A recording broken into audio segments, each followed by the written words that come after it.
Halo teman-teman semua, hari ini kita akan belajar tentang tumbuhan sebagai ciptaan Tuhan. Tumbuhan itu bukan hanya benda biasa, tapi memiliki suatu makna penting dalam kehidupan kita. Dan juga tumbuhan ini mengajarkan suatu nilai iman. Salah satunya yang kita bahas atau yang terpenting yang kita bahas dalam suatu tumbuhan ini sebagai ciptaan Tuhan, yaitu tumbuhan itu adalah suatu ciptaan Tuhan. Teman-teman semua, kita tahu bahwa tumbuhan itu diciptakan Tuhan dengan tujuan yang baik.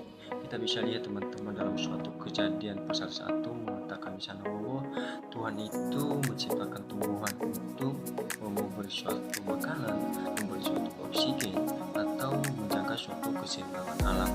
Yang artinya bahwa kita harus tetap bersyukur dan menjaga tumbuhan tersebut. Dan yang kedua yaitu bagian dan fungsi tumbuhan. Kita harus tahu bahwa tumbuhan juga memiliki fungsi penting, yaitu tumbuhan itu memiliki beberapa bagian utamanya itu seperti akar. Akar itu berfungsi untuk menyerap air atau nutrisi.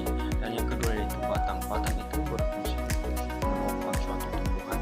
Dan yang ketiga yaitu daun. Daun itu berfungsi untuk tempat suatu fotosintesis. Dan yang keempat yaitu bunga atau buah yang berfungsi untuk suatu alat perkembangbiakan.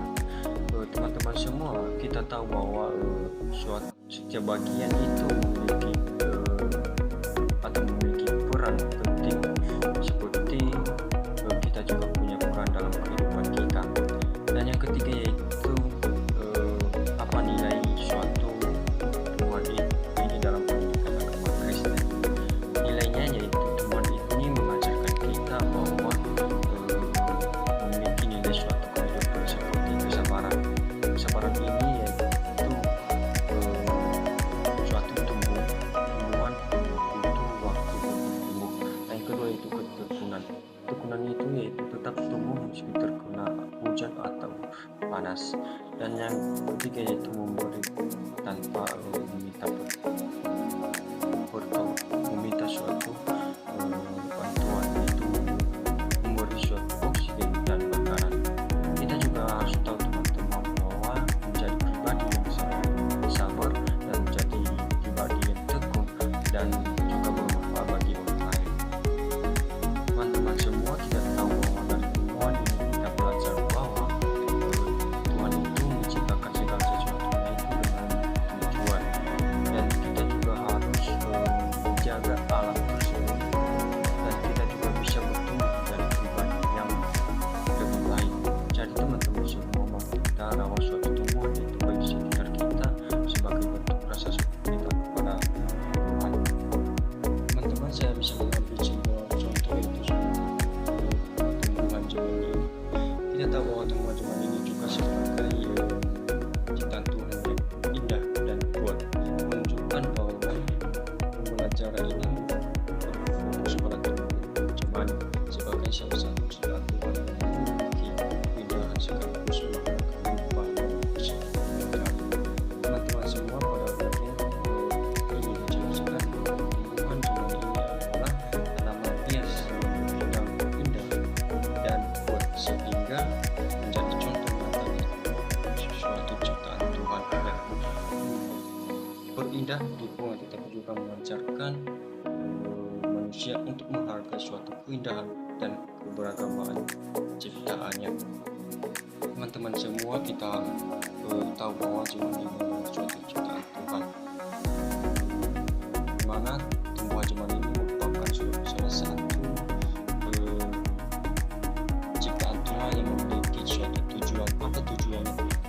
Yaitu memperindah lingkungan, menghasilkan suatu oksigen dan memberikan suatu kesejukan, sehingga melalui tumbuhan ini kita belajar untuk tetap bersyukur atas keindahan alam serta menjaga dan merawat dengan baik. Teman-teman semua, tumbuhan ini juga memiliki suatu fungsi seperti akar ini, yaitu untuk menyerap suatu air, dan batangnya ini yaitu untuk membentuk suatu tanaman, dan daunnya juga adalah berfungsi untuk sebagai suatu pindah suatu dan membuat suatu fotosintesis, sehingga dari bagian ini kita belajar bahwa setiap bagian memiliki fungsi penting sama seperti manusia juga memiliki peran masing-masing dalam kehidupan.